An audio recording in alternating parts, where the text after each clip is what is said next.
Et nous sommes de retour au plateau pour la suite de cette émission. Nous allons aborder notre troisième sujet, mais le temps pour nous de signaler que nous avons été rejoints au plateau par notre troisième invité, Emmanuel Vivien Tomi. Vous êtes DG de Plume Libre, également conseiller en communication politique. Bonsoir Vivien et bienvenue. Bonsoir Guillaume, bonsoir à mes collègues et bonsoir aux téléspectateurs et téléspectatrices de Par le Monde. Merci de nous avoir rejoints sur ce plateau pour aborder donc les deux sujets restants. Avec vous, nous allons aborder notre troisième sujet. Nous prenons la direction du Gabon et de la France pour parler de ce sujet. Plus d'1 milliard d'euros de contrats signés à l'issue d'un forum.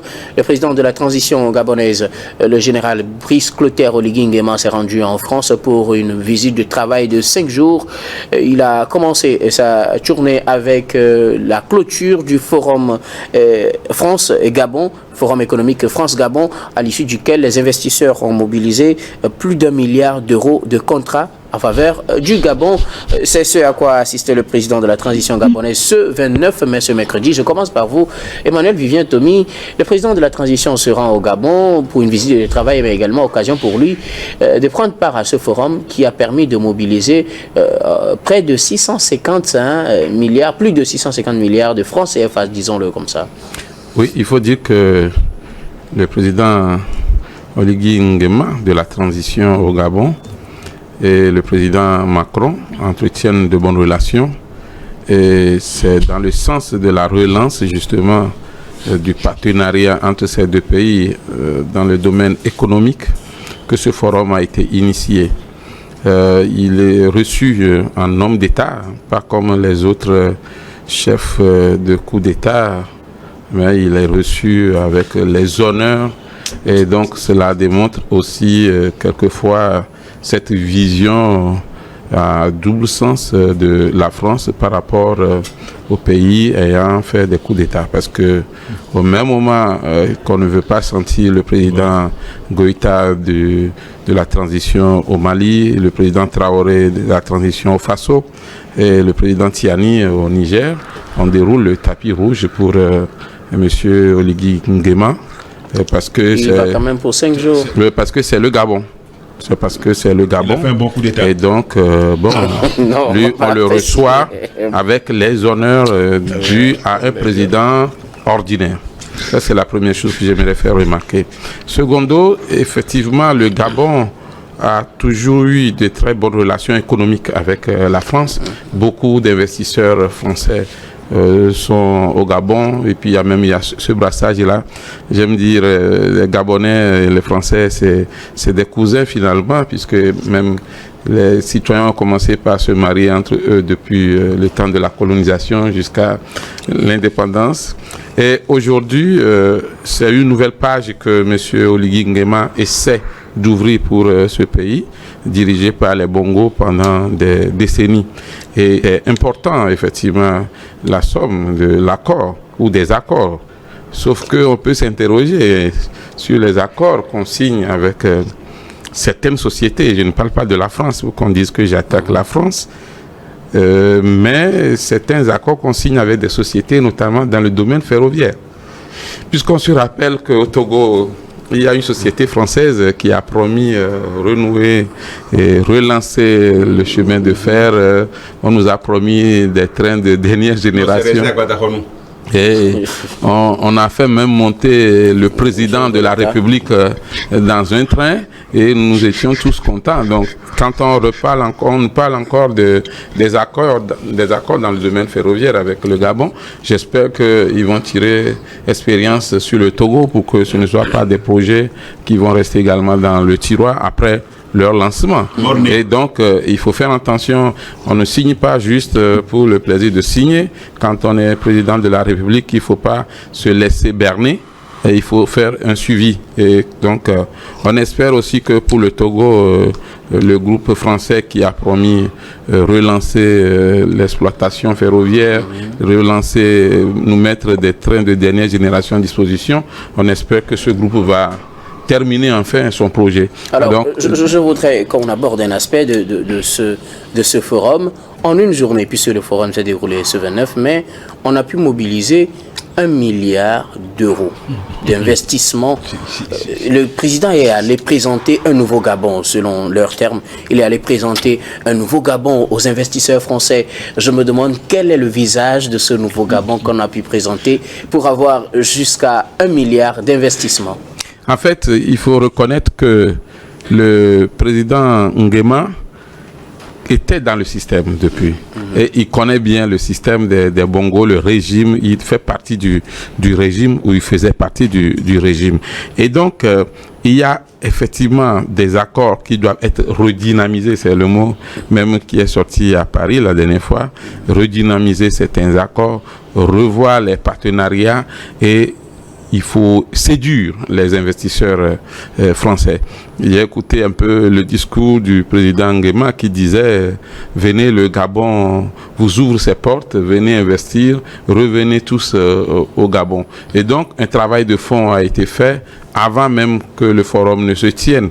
Et il faut reconnaître que les Français ont beaucoup d'intérêt à investir dans un pays où il n'y a pas trop de sentiments anti-français, dans un pays où on semble comprendre qu'il faut continuer les relations, notamment le partenariat.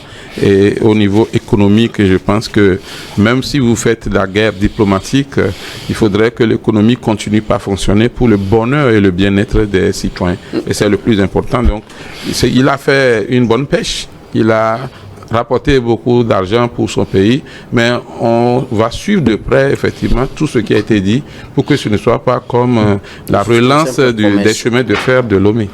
Alors, pasteur, plus d'1 milliard d'euros d'investissement ont été obtenus. C'est des accords qui ont été signés en tout cas pour des investissements à hauteur de plus d'1 milliard d'euros. En une journée, le Forum économique France-Gabon aura donné de très beaux résultats. Faut-il en rire ou en pleurer? Il faut en rire, il faut en être heureux, puisque 1 milliard, c'est pas petit quand même. Mais vous croyez à tout ça là? Pourquoi ne pas y croire? Mais c'est des bonnes intentions. Et je me dis mais il y a des papiers qui ont été signés. Le président de la transition... Écoutez, pendant plus de 50 ans, ces entreprises françaises ont fait quoi au Gabon? Ont apporté quoi au Gabon? Et c'est aujourd'hui, maintenant, qu'elles vont apporter quelque chose. On est allé leur présenter un nouveau Gabon. C'est le message officiel le général est un bon putschiste. Un très bon putschiste apprécié par la France, par Macron. Et qu'on est en train d'aduler aujourd'hui. Parce que il a accepté de préserver les intérêts de la France. Autant de raisons qui pousseraient peut-être les investisseurs français. Il y a eu beaucoup de coups d'État en Afrique ces dernières années, ces 4 dernières années. Mais Macron n'a reçu personne que le général Nguema. Il avait reçu aussi le président tchadien. Il faut noter. Il avait reçu aussi le président tchadien. Ce que Macron reçoit, c'est des bons putschistes. C'est-à-dire les gens qui n'ont pas chassé les Français, c'est ce que vous voulez dire. C'est très important. Il faut souligner que c'est des gens qui n'ont pas chassé les Français. Comment? Pourquoi ne pas chasser les Français? Et puisque c'est ce que vous dites. Les Français apportent quoi? Ont apporté quoi au Gabon pendant plus de 50 ans? Alors, pour vous, il ne fallait pas signer ces accords? Je dis c'est du bluff. Même je dis c'est du bluff. Dans la signature, c'est déjà du bluff. Mais c'est juste pour amuser la guerre avec cette histoire de contrat avec des sociétés écrans. Des sociétés des fois même fictives. Non. Je dis sociétés même fictives. Non, les sociétés. Non, je dis. Honnêtement, vous êtes les sociétés sont enregistrées quand même. Tant qu'on n'a pas de preuves, on ne va pas dire que c'est des sociétés fictives. Il a parlé d'une société. On a des accords. D'une société au Togo qui est là. La société existe bel et bien. Ce n'est pas une société fictive. Sauf que le projet n'a pas marché. D'accord, on est d'accord. On a fait monter mais ça n'en fait pas une société fictive. On a fait monter mon président dans un train. On a acclamé tout le gouvernement était là. Pendant plusieurs années, le projet est mort-né. En tout cas, pour nous, c'est une honte. Pour nous, les Togolais, nous tous compris. Donc, vous doutez de la crédibilité de ces accords signés? Écoutez, d'abord, il faut reconnaître que Olivier Nguema est allé présenter ses lettres de créance au maître du Gabon. Non. Il est allé en tant que président de la transition. Est-ce qu'on n'exagère pas des fois, pasteur? Au maître du Gabon. Est-ce qu'il n'y a pas trop d'exagération? C'est un pays qui a décidé de prendre ses responsabilités. C'est comme ça qu'on utilise généralement les termes. Hein, le Gabon est immensement, le Gabon est scandaleusement riche. Je dis scandaleusement riche, qu'on n'a pas besoin d'aller faire ce forum-là au Gabon pour avoir combien de milliards? Combien de milliards? Plus d'un milliard d'euros. Plus d'un milliard d'euros, c'est tout? Pour venir construire le Gabon? Ressources internes du Gabon même suffisent. De toutes les façons, pasteur, je veux comprendre. Ce que je veux comprendre, pasteur, pour vous, plus d'un milliard d'euros, ce n'est pas suffisant ou bien c'est trop? Parce que là, finalement, je vous suis plus. Non, rien. Pour moi, il n'y a rien. C'est pas suffisant. Ce n'est même pas. Non, je ne pense même pas. Je ne vois même rien pour apprécier. Pour moi, je ne vois rien dans tout ça. Ça, c'est du cinéma. Ça, c'est de la comédie. C'est de la mise en scène. Auriez-vous tenu peut-être le même langage si, par exemple, c'était, disons, le Togo ou le Burkina ou le Mali qui a signé un accord peut-être avec la Russie comme ça? Que les pays africains se prennent en charge. Parce que nous n'avons rien gagné de ces comment on appelle, ces aides, comment vous les appelez? Ces forums, accords de partenariat. Ça a donné quoi aux pays d'Afrique? Je crois qu'aujourd'hui, ce que les pays de l'AES sont en train de faire, où ils vont payer des machines, des tracteurs, des milliers de tracteurs pour donner aux paysans de leur pays, c'est ça même qui révolutionne l'agriculture et qui révolutionne le business. Il faut quand même trouver des marchés pour écouler, pasteur. Donc, il n'y a rien dans cette affaire de Olivier Nguema est allé juste... Oligui Nguema est allé juste légitimer son pouvoir en France. Merci beaucoup. Ce que la France ne pouvait jamais accepter, que le Burkina, que ce soit Burkina, que ce soit le Niger, que ce soit le Mali, cette rencontre-là ne pouvait pas avoir lieu, parce que ces pays-là ont décidé de travailler pour leur peuple. Merci et c'est ce qu'on ne voit pas avec cette histoire de 5 jours, une visite de 5 jours en France. Ça ne sert à rien. Ils vont plutôt dépenser encore. Le contribuable gabonais, là, le peu de contribuables gabonais, ils vont encore dépenser en France. Merci beaucoup. Alors, Robert Kosigan, même si Pasteur n'est pas d'accord avec nous, plus d'1 milliard de contrats ont été signés à l'issue de ce forum économique France-Gabon, auquel a pris part, ou du moins pour la clôture, le général Brice Oligui Nguema. Les investisseurs français vont investir plus d'1 milliard d'euros au Gabon. Il est allé présenter un nouveau Gabon aux Français. Apparemment, la mayonnaise a pris, comme on le dit. Non, c'est une bonne chose pour l'économie gabonaise. D'autant plus que c'est de l'argent qui va servir à développer des secteurs déjà, peut-être c'est le secteur des promesses, privé. Écoutez, c'est le secteur privé gabonais qui va peut-être devenir plus productif, et peut-être il y aura retour sur investissement, et pour les investisseurs, pour le Gabon, parce que le Gabon sera là pour collecter des taxes. Si c'est fait de sorte que ça puisse profiter au Gabon et non seulement à la partie française, moi j'applaudis. Maintenant, de l'autre côté, je dénonce la politique de 2 poids 2 mesures de Macron. Si Macron savait qu'un jour, il allait recevoir au palais de l'Élysée Brice Oligui Nguema, Brice Nguema, alors il devrait aussi recevoir Assimi Goïta en son temps. Sauf que les relations ne sont pas les mêmes entre les deux pays. Oui, c'est ce que j'ai dit. Est-ce la faute de la France uniquement? Le variable qu'utilise... les variables de 2 poids 2 mesures qu'utilise Emmanuel Macron ne va pas en faveur de sa politique, parce que les mêmes causes devaient produire les mêmes sanctions. Il y a eu coup d'État au Gabon, coup d'État au Mali, coup d'État au Niger, coup d'État au Burkina Faso. Si on a prêté oreille au Tchad. Voilà, si on a prêté oreille pour écouter Brice Nguema, Idriss Déby, si on est venu même à l'installation de fils Déby, une fois que son papa était mort, on pouvait aussi permettre à ce que le général Tiani parle, que Traoré parle, Doumbouya parle, l'autre Assimi Goïta puisse aussi parler, et qu'on puisse les écouter et les accompagner.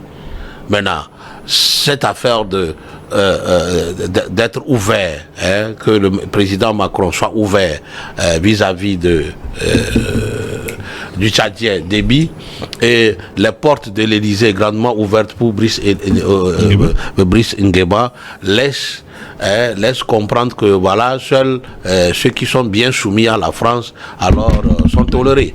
C'est-à-dire que quand vous êtes bien soumis à la France, on peut tolérer le coup d'État. Mais quand vous venez pour alors mettre fin à tout ce que... Aux intérêts français. Voilà, à tout ce qui milite en défaveur du développement des pays africains, on dénonce, on demande que des sanctions soient prises contre ce pays-là. On initie des sanctions. Et donc moi j'ai dit, sur ce côté, je pense que la politique d'Emmanuel Macron est à dénoncer, à condamner. Ce n'est pas du tout bon, parce que aujourd'hui nous sommes au 21e siècle, on ne peut plus traiter les peuples africains comme ce qui a été fait dans les années 80-70. Donc moi j'ai dit, c'est bon, c'est une bonne chose. Les investissements de 1000 milliards, si ça peut servir à donner un coup de fouet pour l'économie gabonaise, à donner un coup de fouet pour alors les activités du secteur privé au Gabon, c'est très bon. Alors, ma question, voilà ce que le Sénégal aussi vient de faire, que alors ces Français-là payent les impôts au Gabon. Ok. Voilà, qui payent les impôts pour la double imposition. Pour la double imposition. Ce que je veux savoir, quel aurait été l'élément clé sur lequel aurait joué cette délégation gabonaise pour en une journée pouvoir obtenir plus d'1 milliard d'euros d'investissement? Non, vous savez, ça là, je peux dire que Oligui Nguema n'a fait que surfer sur les relations, sur les relations que lui-même avait, parce qu'il a fait longtemps avec les Bongo, et donc il connaissait un peu le parterre d'investisseurs français qui travaillaient déjà avec le Gabon. Peut-être qu'il y avait d'autres qui n'avaient pas... Il n'avait plus de bonnes relations avec le gouvernement du passe-président Bongo, et donc actuellement il a repris peut-être de langue avec eux pour leur présenter quelque chose de plus potable, quelque chose de plus rassurant. Ah oui, tout à fait. Merci beaucoup. Peut-être qu'il n'avait plus accès au Gabon dans le temps, où ils n'avaient plus accès peut-être à leurs affaires au Gabon, pour cette fois-ci, Brice Nguema leur a ouvert grandement les portes des affaires au Gabon, et donc ils ont mis de l'argent. Vivement que cela aille jusqu'à la concrétisation, que cela ne s'arrête pas en si belle annonce. Merci beaucoup. À vous, nous allons remarquer une nouvelle pause, puis on revient pour la dernière partie de cette émission, dernière partie que nous allons bien évidemment consacrer au Togo.